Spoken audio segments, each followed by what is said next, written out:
やばい。潰れろ。式神玄武。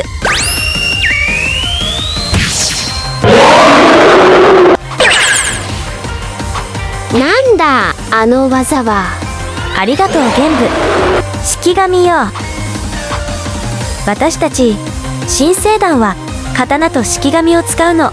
それで激戦区の京都を守り抜いた。私は新生団7番隊の隊長よ。情報にないわけだ。貴様異世界人だな。ご名答。ますます楽しくなってきた。本気で暴れられるな。気配が変わった。やっぱり愛知だ。消えた。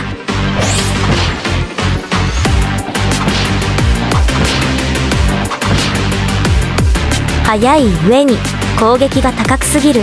でも速さなら負けない。戦術